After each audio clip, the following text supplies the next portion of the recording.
Hello and welcome back to the channel. Now I'm sitting across the table from you today because I want to talk about something that is very close to my heart. And to be honest, ever since Laura and I started this channel, this is something I've really wanted to talk about but never quite worked out how to say it, when to say it. So I would just like to thank Johan, Library of a Viking, for creating his video here about you shouldn't trust BookTube. I think it's called something like that. Bit of a clickbaity title, but a very interesting discussion inside it. And one of the things that came up early on in that video was a little clip from his discussion with Philip Chase regarding ratings of books.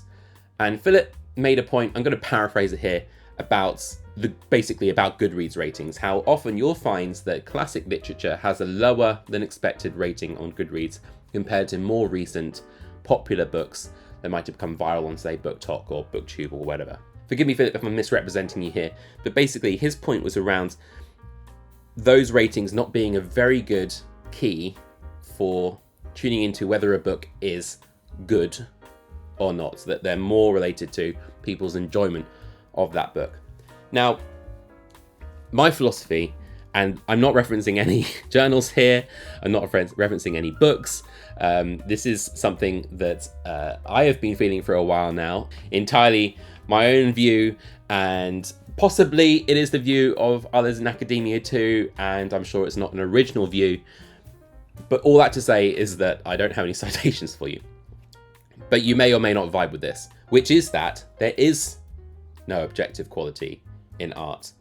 I'm talking all art here, because art is incredibly hard to define. Art as an expression is essentially exploring an idea or an emotion and taking that idea from a point of inception to this end result. There's an expression of that idea. That's about as much as you can say for what art actually is.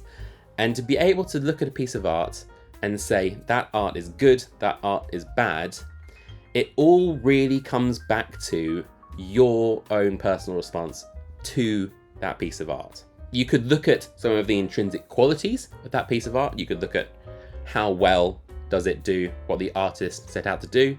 If you're talking about books, you could say, how good is the vocabulary? How well paced is it? How many adverbs does he use? That was an interesting one. But all those things rely on some opinion about what makes that art good. And my argument is that there is no universal opinion, or a universal opinion is not the same as an objective measure of whether that art is good or bad. Rating systems are always going to be slightly flawed, because you can only the only thing you can measure when it comes to a piece of art is the degree to which it engaged you, it enriched you, and you enjoyed it.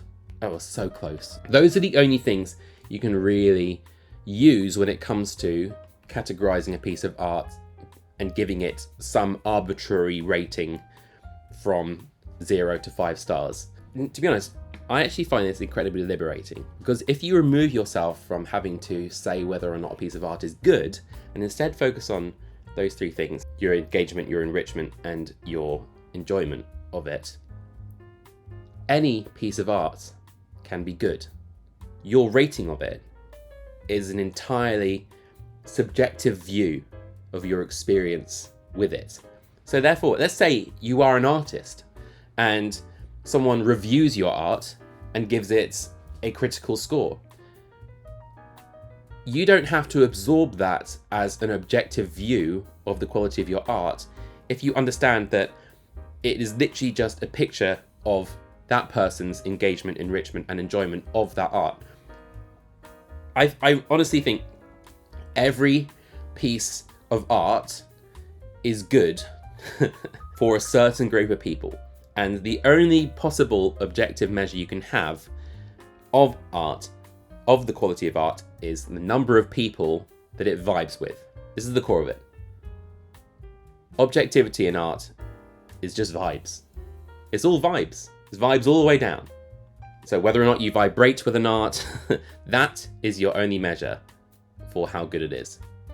With a caveat. If the piece of art does not enrich the world, if it impoverishes the world, let's say through propagating harmful stereotypes of minorities, let's say through spreading hate, to being used as a rallying point for harmful philosophies and political ideas, again, perhaps not an objective measure, but I'm happy to say that your book is bad if it's doing any of those things, and I will argue to other people that they should also think that it's bad.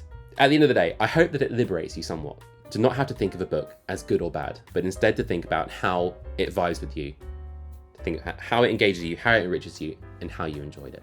You can like and subscribe down there if you want more content like this.